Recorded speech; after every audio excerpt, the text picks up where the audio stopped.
Échantillon de sang et de tissu pour obtenir son ADN. On a ensuite cherché John Doe dans notre système informatique, mais son ADN n'était pas répertorié dans nos fichiers. Ce qui voulait dire que la victime ne s'était jamais fait arrêter. Il restait son tatouage qui pouvait nous mener à son identité. Il s'était fait tatouer liasse sur la peau, comme une liasse de billets. Avec cet élément, on a essayé de déterminer le mobile. Il avait peut-être été tué pour de l'argent. En règle générale, on retourne sur la scène de crime le lendemain pour repasser les lieux au peigne fin dans le cas où quelque chose nous aurait échappé.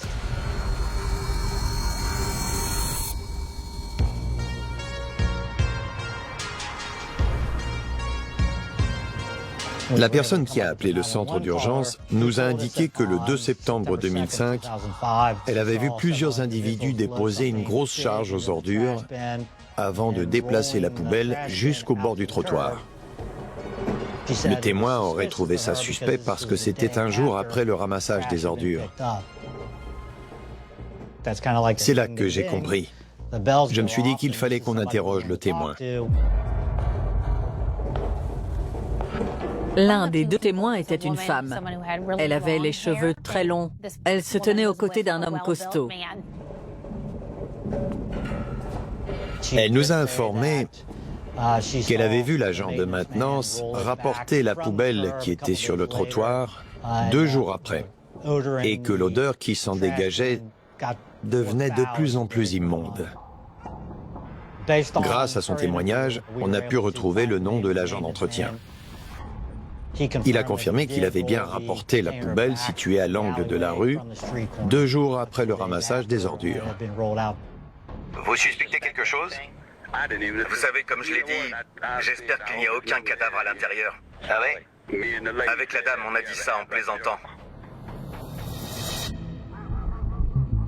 Le fait qu'un cadavre ait été retrouvé dans une poubelle, comme si de rien n'était, ça a de quoi inquiéter. Certaines personnes n'ont pas osé parler par peur que ça ne se retourne contre eux. Ils ne voulaient pas être la prochaine victime. Ils se disaient que tout irait bien du moment qu'ils se mêlaient de leurs affaires. Mais ces gens n'ont pas compris que ça pouvait tomber sur eux. Il faut oser parler pour sortir de cela. C'est vous et votre conscience. Comment vivre avec ça? Certaines personnes savaient qu'il y avait un monstre dans ces rues et qu'il fallait l'arrêter. Une personne capable d'un tel crime est un danger pour la société. On sait à ce moment qu'on a un tueur en liberté ayant commis au moins un meurtre. On ne savait pas s'il y avait d'autres victimes à déplorer. La rumeur se répandait à travers la ville. Que se passait-il exactement? Et qui serait la prochaine victime?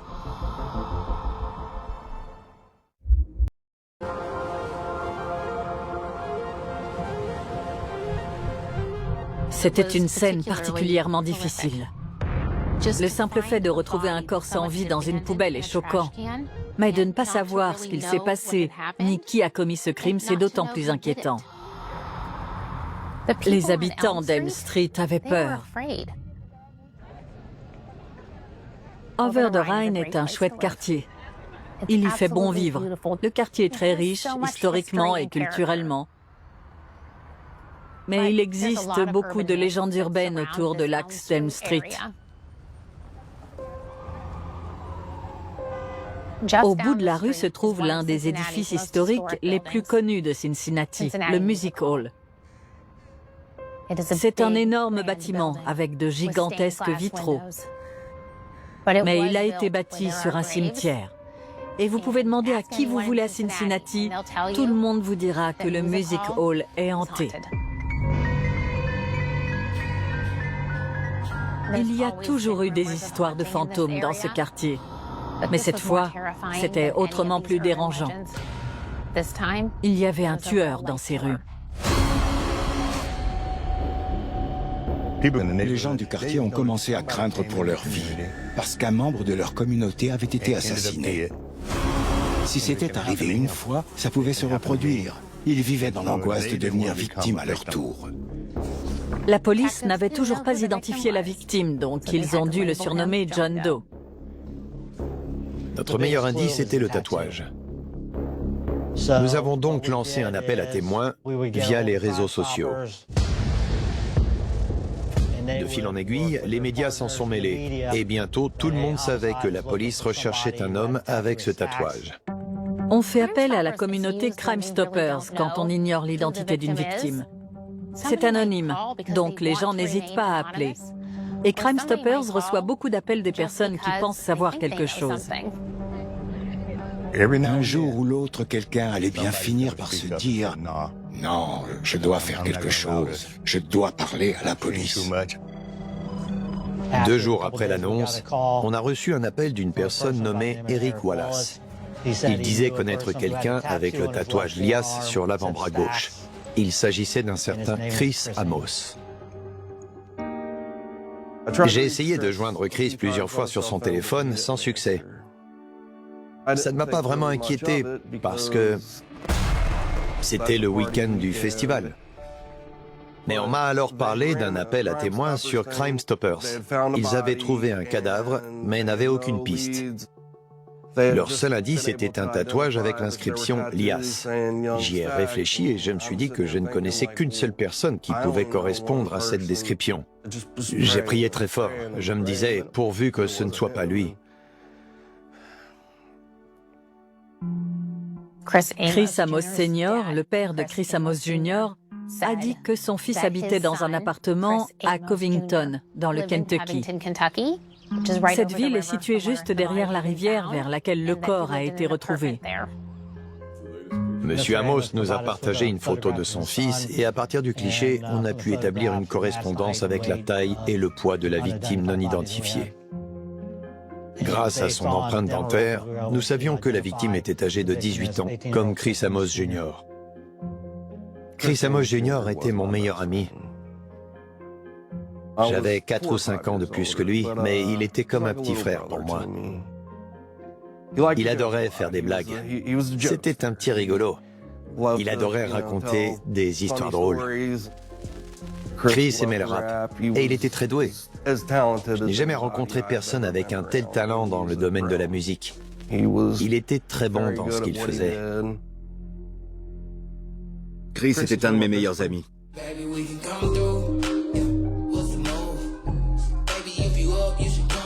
On s'était connus au lycée. Tout le monde l'appelait Lias. Tu connais Lias? Tu sais, il rappe. En fait, c'était Chris. On a bien accroché, lui et moi, et notre amitié s'est liée autour du rap.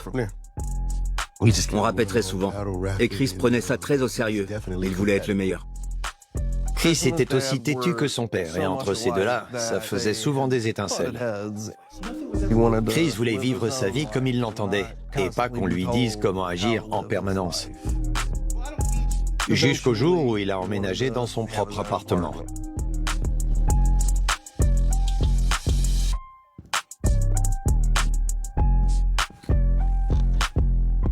Son fils était tout pour lui. Vous comprenez? Le simple fait qu'il s'appelle Junior, c'est moi. C'est moi. Je vais l'élever et l'éduquer selon mes principes. Et c'est déplaisant quand son enfant décide de ne plus suivre les principes qu'on lui a inculqués. Mais en ce qui me concerne, je préfère que mon enfant écoute sa propre voix intérieure, plutôt qu'il ne vive dans mes pas en permanence. J'ai 8 garçons, vous savez, et croyez-moi que ce n'est pas de la tarte tous les jours. Et nous devons être vigilants avec nos enfants. Il ne faut pas les forcer à suivre telle route si elle ne leur correspond pas, et encore moins leur dire qu'ils sont incapables ou qu'ils n'ont aucun avenir. Non, il faut les soutenir et les faire grandir. S'ils n'ont pas la moyenne en classe, dites-leur simplement de travailler plus dur. Chris était un bosseur. Il s'était enfin trouvé son petit chez lui, les premières responsabilités. C'était le début de sa vie d'adulte. Comment un tel drame a-t-il pu se produire? Il n'avait pas d'ennemis.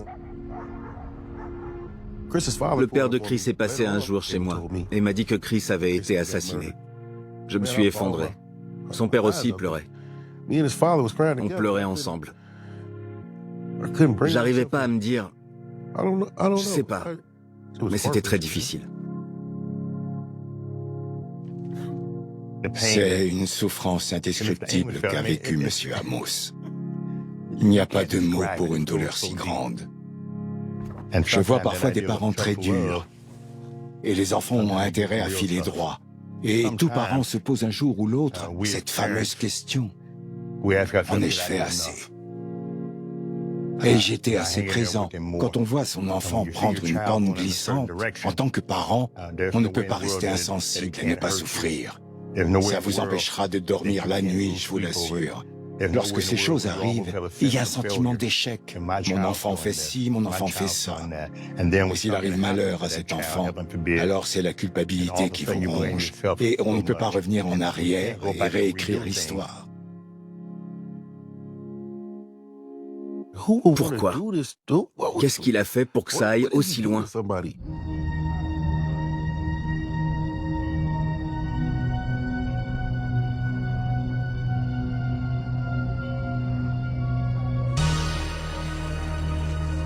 Il y avait peu d'éléments. Alors les enquêteurs ont récupéré la clé qui était sur le corps de Chris. On avait une clé et une adresse qui correspondaient à celle de Chris Amos Jr. Nous nous y sommes rendus, nous avons inséré la clé dans la serrure et elle a ouvert la porte. L'intérieur de l'appartement n'avait rien de suspect. Nous n'avons pas retrouvé de sang ni l'arme du crime. Nous avons alors pensé que Chris n'avait pas été tué à son domicile. Son téléphone ne se trouvait pas dans son appartement. Il était dans la nature. Nous avons ensuite obtenu un mandat de recherche pour accéder à ces relevés téléphoniques. Nous sommes ainsi remontés jusqu'au jour et à l'heure de la mort de Chris. Mais les relevés téléphoniques peuvent mettre un certain temps à arriver.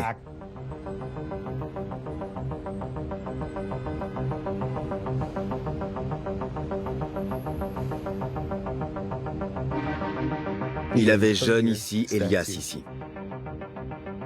Il avait 18 ans et se faisait appeler Lias. Les gens ont ajouté le mot jeune devant. Tout le monde avait un surnom. Et c'était souvent Young, Lil, jeune. Lias vient juste du fantasme de gagner beaucoup d'argent. C'était un élément important. Les enquêteurs se sont alors dit que c'était peut-être le mobile du crime. On n'excluait pas le vol comme mobile dans ce crime. Il se faisait appeler Lias, mais en réalité, il n'avait pas de Lias. Il n'avait pas beaucoup d'argent. Il avait plusieurs petits boulots pour gagner du fric. Du moins assez pour payer le loyer.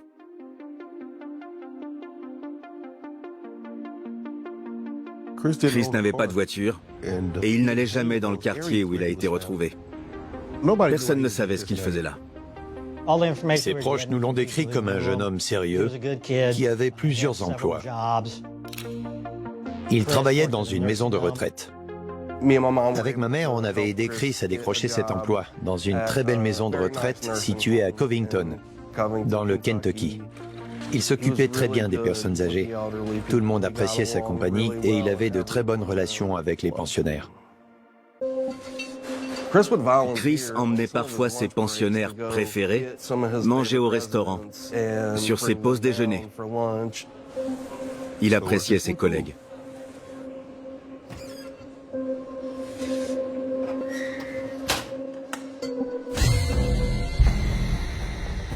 Tous sauf un. Monsieur Amos nous a alors parlé d'une altercation qui s'était produite entre Chris et l'un de ses collègues de travail. Chris est peut-être tombé sur quelqu'un d'extrêmement violent et ce différend s'est envenimé jusqu'à provoquer un drame. C'est quelque chose qu'on voit régulièrement. Ils en sont venus aux mains et le collègue en question a été licencié. Il accusera Chris d'ailleurs. C'est le type d'info qu'on prend très au sérieux parce qu'il pourrait s'agir d'un mobile dans le cadre d'un meurtre.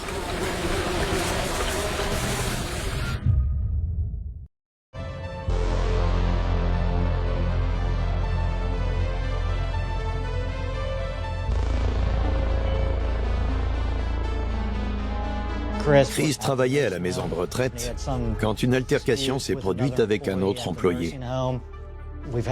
Nous avons déjà eu plusieurs cas de disputes au travail menant à un meurtre. C'était un mobile plausible. Le type de blessure dont Chris avait été victime nous a amené à penser que le meurtrier le connaissait. Quelqu'un avec qui les relations étaient tendues. Nous avons donc creusé de ce côté. Les enquêteurs ont interrogé le collègue de Chris. Il a reconnu s'être battu avec lui et admis le fait qu'il ne le portait pas dans son cœur, mais il a nié l'avoir tué. Il se trouvait chez sa tante, hors de la ville, lorsque Chris s'est fait tuer. Il n'aurait pas pu commettre le meurtre. Ce n'était pas une bonne piste. Notre inquiétude grandissait. On craignait de ne pas pouvoir résoudre l'enquête. Toutes les pistes qu'on avait creusées jusqu'ici ne nous avaient menés nulle part. Le père de Chris, Monsieur Amos, ne savait pas qui avait pu tuer son fils ni pourquoi. C'était important pour lui que justice soit rendue pour tourner la page. Il fallait qu'il intervienne. C'était inconcevable pour lui de ne rien faire. Monsieur Amos était évidemment au courant des tensions qui existaient entre la communauté noire et la police. Il est alors allé poser des questions lui-même pour savoir qui avait tué son fils. Il se fichait de prendre des risques. Il ne pensait plus à lui. Il pensait à toutes ces choses qu'il aurait pu vivre avec son fils s'il était encore en vie. La seule chose qu'il pouvait faire à présent, c'était ça. Il a découvert des pistes. C'est un sacré puzzle, je sais, mais je me rapproche du but. Je me souviens que Monsieur Amos m'avait parlé de l'entourage peu recommandable de Chris. Des gens me contactent par message. Je ne suis pas loin de découvrir qui sont ceux qui lui ont fait ça. Mais Monsieur Amos ne connaissait pas l'identité des amis de Chris. Il avait entendu des surnoms. Dans les quartiers comme celui-ci, personne ne s'appelle par son vrai nom. Tout le monde a un surnom. C'est une façon de conserver l'anonymat. Pourquoi un jeune homme comme Chris, qui avait de grands rêves et qui était quelqu'un de droit, s'était-il mis à fréquenter des personnes aussi infectes? Chris n'était pas comme eux. Ce n'était pas sa façon d'être. C'était pas son truc. Et non, il n'était pas du tout comme ça. Un indique nous avait dit que Chris vendait de la drogue pour se faire de l'argent facilement. Ce n'était pas un caïd. Il n'était pas fait pour ce que le trafic engendre. Les tirs, la vie à la Pablo Escobar, non. C'était pas du tout le cas pour Chris. Mais dans son cas, il lui fallait un peu d'argent. Il était intelligent, drôle, charismatique. C'était quelqu'un qui avait le cœur sur la main. Et il se souciait vraiment des autres. Je pourrais le décrire comme ça pendant des heures. Je côtoyais des gens peu fréquentables, mais lui, il faisait ça uniquement pour payer son loyer. C'est ce qui arrive quand on est dos au mur. On prend des décisions qu'on ne prendrait pas en temps normal. Quand on trempe dans ce genre de choses, ça peut mal se passer. Mais il est souvent trop tard pour faire machine arrière.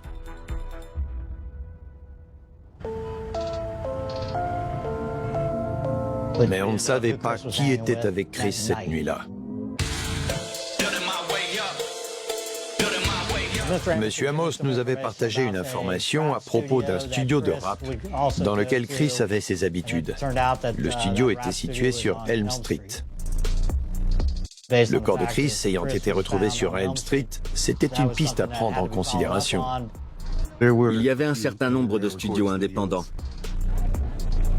On allait en studio et on rappait. On enregistrait des vocaux avec notre musique à fond en arrière-plan. Désolé, je vous écoute, Monsieur Amos. Il y a une possibilité pour que Chris ait passé la nuit du jeudi au vendredi au studio avec Calvin, son meilleur ami. Dites-lui que nous souhaitons l'entendre.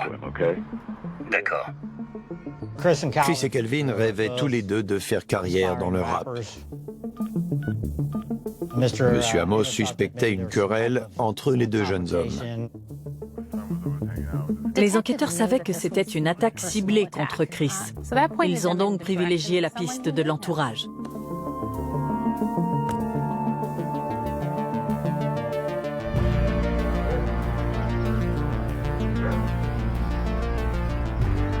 Deux jours plus tard, je rentrais de balade à vélo et en arrivant chez moi, j'ai vu deux hommes blancs en costume.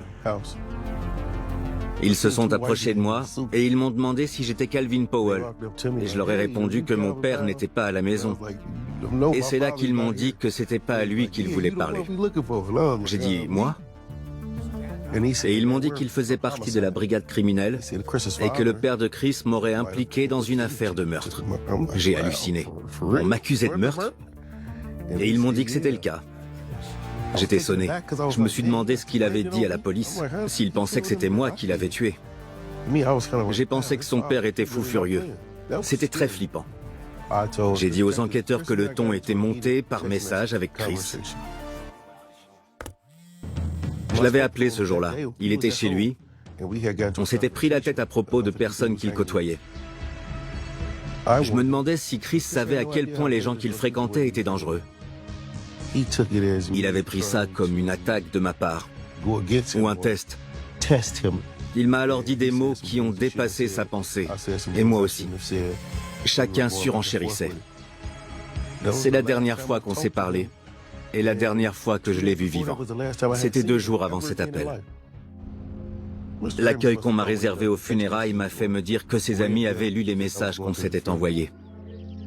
J'ai serré la main de son père et il m'a dit « Où étais-tu » Je ne savais pas quoi lui dire. J'ai dit « J'étais là ». Je pleurais et eux me posaient des questions. Je me suis clairement senti rejeté des funérailles. Pour eux, j'étais le responsable. J'étais profondément blessé, mais je savais que je ne l'avais pas tué. J'ai commencé à perdre mon sang-froid et à m'énerver. J'ai dit toute la vérité à la police et ils m'ont répondu « Si vous saviez combien de fois on nous dit ça par jour », mais je savais que j'étais innocent. Les habitants d'Elm Street à Cincinnati et ceux de Covington dans le Kentucky étaient terrifiés.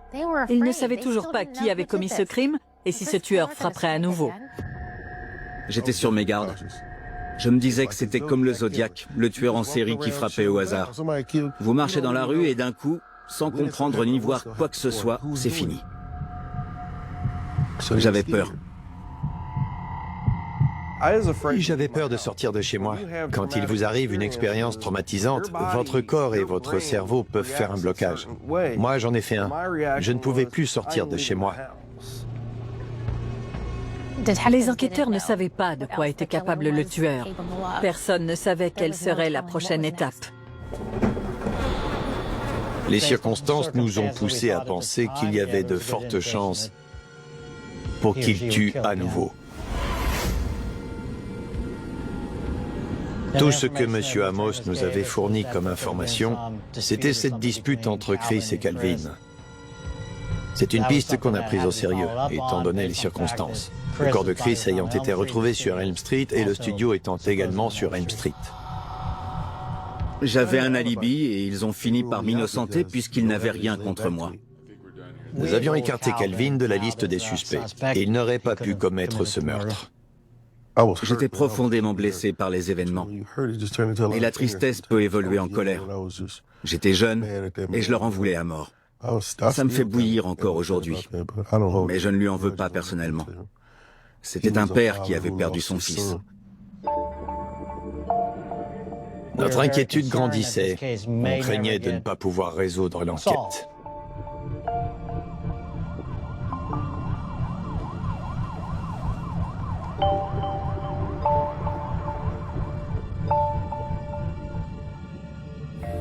Quand les relevés téléphoniques nous ont été communiqués, nous avons pu travailler sur les appels entrants et sortants entre le 31 août et le 1er septembre 2005.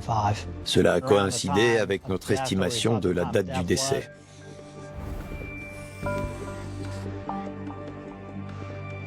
Nous avons pu établir qu'au moins 29 appels avaient été passés ou reçus sur le téléphone de Chris après sa mort. Quelqu'un utilisait toujours son téléphone.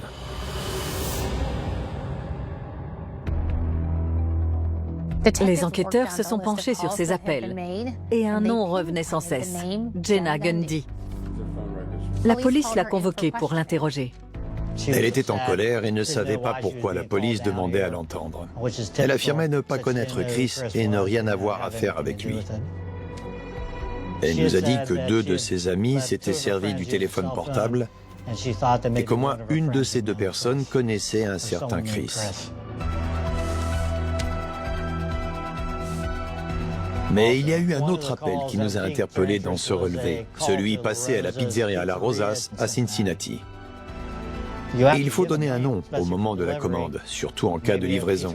Peut-être qu'une pizza avait été livrée sur les lieux du crime. La police a creusé cette piste et a trouvé que les pizzas avaient été commandées au nom de Winnie Cartwright, qui se trouvait être l'une des amies de Jenna Gundy qui avait appelé sur son téléphone. Winnie Cartwright a été entendue au poste de police. Elle nous a d'abord dit qu'elle ne savait pas ce qu'elle faisait ici, qu'elle avait perdu son téléphone et que son copain lui aurait racheté celui-ci pour $10. La personne qui lui avait revendu se nommait Tia Webb. Le nom de Tia Webb a fait tilt pour nous parce que c'était l'autre personne à avoir utilisé le téléphone. Tia n'est venue chez moi qu'une seule fois. Elle ne parlait pas beaucoup, voire pas du tout. D'accord. Et Tia habite à cette adresse avec son copain? Son copain, oui.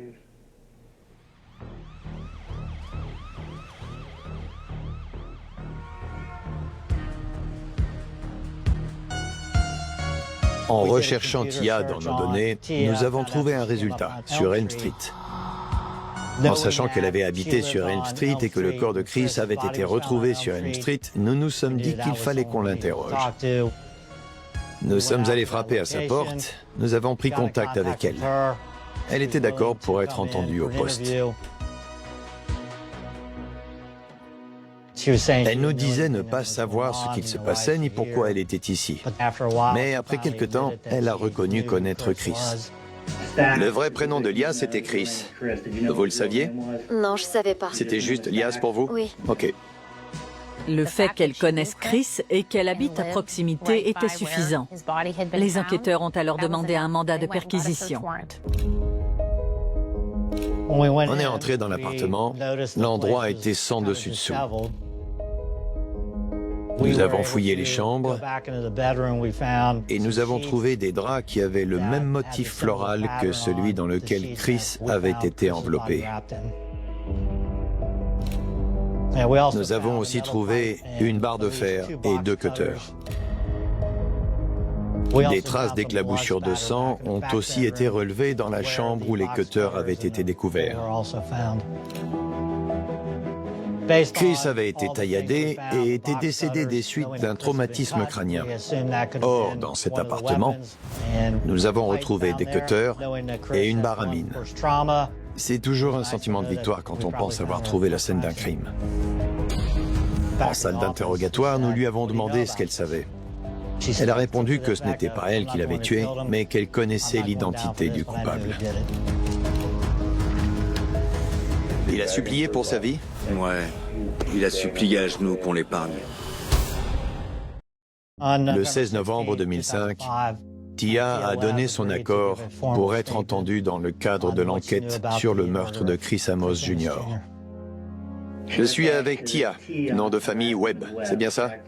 Vous devez répondre à voix haute. Oui. Et cet interrogatoire a lieu dans le cadre de l'enquête sur l'assassinat de Chris Amos. Tia nous a dit alors que son petit ami, Donald Jones, a voulu voler Chris parce qu'il lui devait de l'argent. Il avait aussi entendu dire que Chris était fortuné. Il pensait qu'il se déplaçait avec du cash. Nous avons aussi obtenu l'information selon laquelle Chris avait des sentiments pour Tia. Le plan était de faire venir Chris jusqu'à son appartement. Tia Webb était complice. Elle attirait les hommes à elle pour qu'ils se fassent détrousser par son petit ami. Elle a reconnu les faits et a confirmé avoir tendu un piège à Chris à cette adresse. Le 1er septembre 2005, Donald Jones demande de l'aide à ses amis, Tony Fry et Keith Bond, pour l'aider dans son projet criminel. Dites-moi si vous reconnaissez la personne sur la photo. 50. Il s'agit de 50, d'accord. Précision pour l'enregistrement, 50 est le surnom de Keith Bond. Et là, qui est-ce? Twin. Il s'agit de Twin. Twin alias Tony Fry.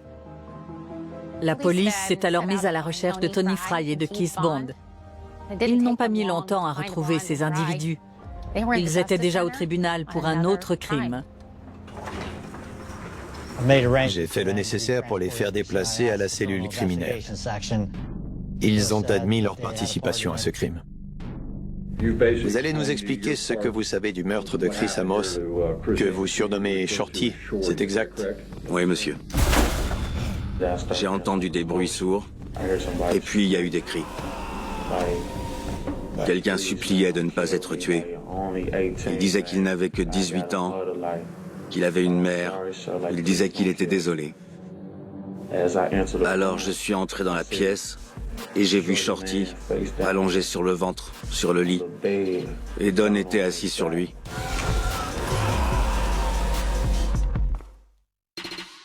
Il n'arrêtait pas de crier, c'était horrible.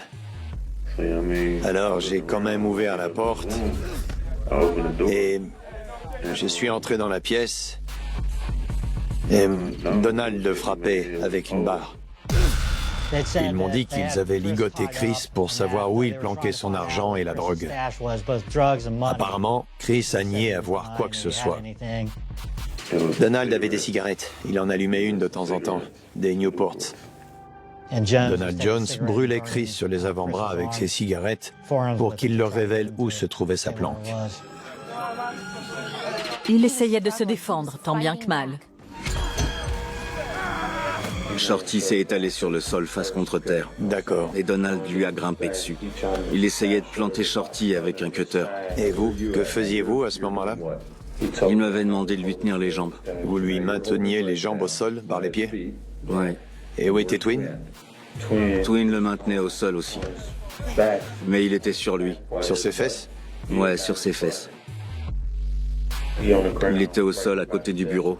D'accord. Alors Donald a pris une barre à mine et il s'est mis à frapper Shorty à plusieurs reprises. Shorty suppliait qu'on l'épargne? Il suppliait pour qu'on le laisse en vie. Je me sens tellement mal pour Shorty. Et Donald avait un cutter en main? Ouais. Alors il lui a attrapé la tête, il l'a soulevé et il a essayé de lui trancher la gorge, c'est ça? Il a essayé de l'égorger. Ouais.